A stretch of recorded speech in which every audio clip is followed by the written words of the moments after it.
అందరికీ నమస్కారం. రాగులను మొలకెత్తించి పొడి చేసి చేసుకునే ఈ మొలకల రాగి జావ అంటే స్ప్రౌట్స్ రాగి జావ చాలా రుచిగా ఉంటుంది. ఆరోగ్యకరంగా కూడా ఉంటుంది. రాగులను శుభ్రం చేసుకున్న తర్వాత నీళ్లతో కడిగి వాటిని అయితే ఇలా 8 అవర్స్ నానపెట్టేసి ఉంచాలి. నానిపోయిన వాటిని మళ్ళీ నీళ్ళని వంపి నీళ్లు లేకుండా ఒక క్లాత్ లో వేసి అలా ముడిపెట్టి ఉంచాలి. రాగులతో స్ప్రౌట్స్ తెప్పించడం చాలా ఈజీ. చూస్తున్నారు కదా ఎన్ని స్ప్రౌట్స్ అయితే వచ్చేసినాయో. వీటిని అయితే చక్కగా తీసేసి పొడి పొడిగా అయ్యేంత వరకు ఎండబెట్టేసి రాగి పిండిని అయితే తయారు చేసుకోవాలి. ఇంకా రాగుల్లో అయితే ఎన్ని పోషకాలు ఉంటాయి. ఇప్పుడు రాగులు మన సాంప్రదాయ ఆహారంలో ఒక అద్భుతమైన సూపర్ ఫుడ్ గా అనుకోవచ్చు. మీ ఆరోగ్యానికైతే శ్రీరామ రక్షే. మన పూర్వీకులు అందించిన అత్యంత బలవంతమైన చిరుధాన్యాలు రాగులు. ఇవి కేవలం ఆహారం ఒక్కటే కాదు, అనేక రోగాల నుండి కాపాడే సహజ ఔషధము. రాగుల్లో ఉండే ముఖ్యమైన పోషకాలు కాల్షియం ఎంతో ఎక్కువగా ఉంటుంది. ఇతర ధాన్యాలతో పోలిస్తే రాగుల్లో ఎక్కువ కాల్షియం ఎక్కువగా ఎముకలకు మరియు బలాన్ని పళ్లకు చాలా మేలు చేస్తుంది. ఈ రాగుల్లో పీచు పదార్థం కూడా ఉండటం వల్ల జీర్ణక్రియ మెరుగుపరుస్తుంది, మలబద్ధక సమస్యలను తగ్గిస్తుంది. ఈ రాగుల్లో ఉన్న ఇనుము వల్ల రక్తహీనత తగ్గేందుకు కూడా తోడ్పడుతుంది. ప్రోటీన్లు, అమైనో యాసిడ్లు కండరాల నిర్మాణానికి మరియు బరువు తగ్గడానికి కూడా చాలా ఉపయోగపడుతుంది. రాగులు ఆరోగ్యానికి ఎంతో మేలు చేసి ఈ రాగులు అయితే ఏ ఏ కాలంలో ఎలా తీసుకోవాలో చూసేద్దాం. ఇప్పుడు వేసవి కాలంలో రాగి జావనైతే మజ్జిగ కలిపి తీసుకుంటారు. శరీరానికి చాలా చలువ చేస్తుంది.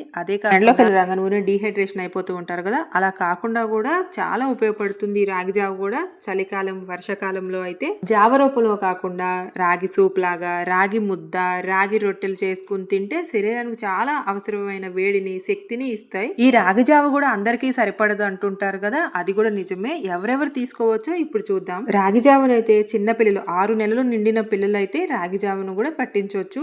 ఉగ్గు ఎముకలకు చాలా ఉపయోగపడుతుంది. అలాగే ఈ రాగులను అయితే డయాబెటీస్ ఉన్న వాళ్ళు తక్కువ గ్లైసోమిక్ ఇండెక్స్ ఉండటం వల్ల రక్తంలో చక్కెర స్థాయిని అదుపులో ఉంచేలా కూడా చేస్తుంది రాగు. ఇంకా ప్రెగ్నెంట్ ఉన్న వాళ్ళు, బాలింతలు ఎక్కువ కాల్షియం ఐరన్ ఎక్కువగా ఉండి సమృద్ధిగా ఉంటుంది. ఇవి రాగులు చాలా ఉపయోగపడితే వాళ్ళకు కూడా. ముఖ్యంగా ఇదైతే ఎక్కువ అనుకుంటూ ఉంటారు వాళ్ళు. ఏంటది అంటే బరువు తగ్గాలనుకునే వాళ్ళు త్వరగా ఆకలి వేయకుండా చేసేలాగా చేస్తుంది రాగి జావ తీసుకోవడం. రాగి జావను చేయడం చాలా ఈజీ లాగా అనిపిస్తుంది చూస్తానికి, కానీ రాగి జావ చేసేటప్పుడు కూడా జాగ్రత్తలు పాటించాలి. ఆ జాగ్రత్తలు ఏమిటంటే రాగి జావను తయారు చేసుకునేటప్పుడు ఆ జావను అయితే చక్కగా ఉడికించుకోవాలి. ఉడికించుకోకపోతే జీర్ణ సమస్యలు రావచ్చు. కొత్త వాళ్ళ క్లాత్ కి పట్టుకుని చాలా బాగా స్ప్రౌట్స్ అయితే వచ్చాయి. అలా చూస్తుంటే చాలా ఈజీగా నోట్లో వేసుకుని తిన్నా కూడా, కానీ తినలేము. కాస్త టేస్ట్ డిఫరెంట్ గా ఉంటాయి పచ్చి మీద రాగులు. ఇలా స్ప్రౌట్స్ గా వచ్చిన మొలకలను అయితే చక్కగా ఆరపెట్టుకోగానే నీడను పెట్టుకున్నా కూడా ఊరినే పొడిగా డ్రైగా అయిపోతాయి ఫ్యాన్ గాలికి కూడా. ఈ రాగులను అతిగా తీసుకోవటం వల్ల కూడా గ్యాస్ లేదా చలువ ఎక్కువైపోయి కూడా అవకాశం ఉంది.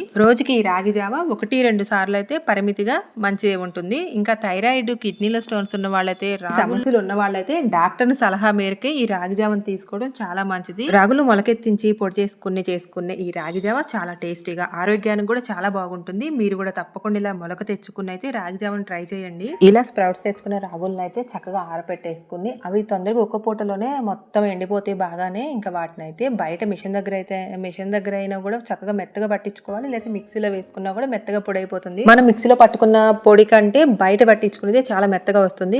ఈ స్ప్రౌట్స్ ఉండటం వల్ల మనం మిక్సీ పట్టుకున్నప్పుడు మనం జావ చేసుకుంటే అది కూడా ఏంటోగా ఒకలాగా పైనంతా తెట్టలాగా తెల్లగా వచ్చేస్తుంది ఆ రాగి స్ప్రౌట్స్ అంతా. స్ప్రౌట్స్ వచ్చిన వాటితో అయితే పిండి పట్టి చేసుకున్న తర్వాత రాగి లడ్డు కూడా తయారు చేసుకోవచ్చు. నెయ్యి వేసుకుని నేతిలో చక్కగా వీటి రాగి పిండిని అయితే చేసుకుని మొత్తం డ్రై నట్స్ అయితే వేసుకుని వీటిని లడ్డులాగా చుట్టుకున్నా చాలా టేస్టీగా హెల్తీగా కూడా ఉంటుంది. అంతేకాకుండా రాగి జావ కూడా చాలా ఈజీగా చేసుకోవచ్చు. ఒక గ్లాస్ నీళ్ళు అయితే పెట్టుకుని ఒక 2 స్పూన్స్ అయితే రాగి పిండి వేసుకోవాలి. ఎక్కువ పిండి కూడా పట్టదు. అవి వేసుకుని నీళ్ళంతా మరిగిపోయిన తర్వాత కొంచెం వేసుకుంటే సాల్ట్ వేసుకోవాలి. లేకపోతే బెల్లం వేసుకున్నా కూడా రాగి జావకి చాలా బాగుంటాయి. అందుకనే ఇంకా నీళ్ళంతా మరిగిపోయిన వాటిలో సాల్ట్ గానీ మీ రుచికి తగ్గినట్టు బెల్లం అన్న వేసుకోండి. వాటిలోకి ఈ పిండిని అయితే పోసేసుకోవాలి. అదైతే పొయ్యంగానే ఇలా దగ్గరికి పడిపోయినట్టు చాలా చిక్కగా మరిగిపోతుంది. వాటిని అయితే కొంచెంసేపు మరిగించుకున్న తర్వాత ఇంకా చల్లారి పెట్టేసుకుని తాగితే ఎంతో టేస్టీ అయిన రాగి జావ. టేస్ట్ తో పాటు చాలా హెల్దీ అయిన రాగి జావ కూడా సింపుల్ గా మనం ఇంట్లో తయారు చేసుకోవచ్చు. ఇంకా రాగులతో రాగి సంగటి కూడా చేసుకోవచ్చు. అంతేకాకుండా దోశలు కూడా తయారు చేసుకోవచ్చు. డైరెక్ట్ గా రాగి పిండి చేయకుండా రాగులతోనే నానబెట్టేసి మనం దోశలు చేసుకుంటాం. అవి కూడా చాలా టేస్టీగా ఉంటాయి. ఏ చట్నీతో తిన్నా కూడా చాలా కమ్మగా ఉంటాయి అనమాట దోశలు కూడా. ఇంకా రాగి ఇడ్లీ అయితే చెప్పనవసరం లేదు.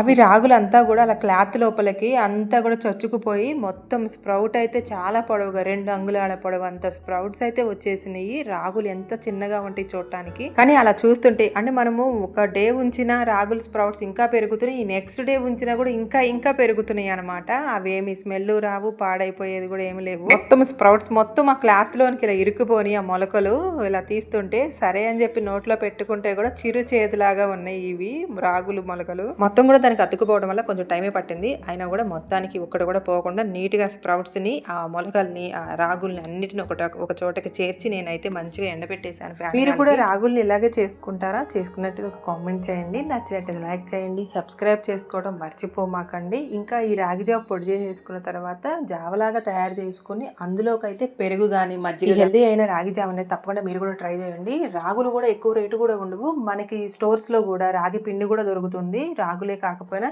ఇలా స్ప్రౌట్స్ తెచ్చుకుని చేసుకోలేకపోతే రాగి పిండినైనా కూడా తీసుకొచ్చుకొని ఇలా జావనైనా అప్పుడప్పుడు వారంలో ఒక 2 సార్లు లేకపోతే 3 సార్లు తాగడానికి ట్రై చేయండి. చాలా దూరం నడిచినా కూడా కాళ్ళు నొప్పులు, పిల్లలు కూడా ఊరిని అలసిపోతున్నట్టుగా స్కూల్ నుంచి రాగానే కూడా వాళ్ళకి ఇలా అలవాటు చేస్తూ ఉంటే వాళ్ళకు కూడా చాలా హెల్తీగా ఉంటుంది. మా పిల్లలు బలంగా హెల్తీగా ఉండాలి, హైట్గా ఉండాలి అనుకునే వాళ్ళైతే తప్పనిసరిగా ఈ రాగి జావనైతే ట్రై చేయండి. ఎందుకంటే రాగుల్లో ఎక్కువగా కాల్షియం ఉంటుంది. ఎంత కాల్షియం ఎక్కువగా ఉంటుందో అంతే అందుబాటులో ఉన్న ఈ రాగులు అయితే జావ రూపంలో తీసుకున్నా, సూప్ రూపంలో తీసుకున్నా చాలా టేస్టీగా అయితే ఉంటుంది. తప్పకుండా అయితే ట్రై చేయండి.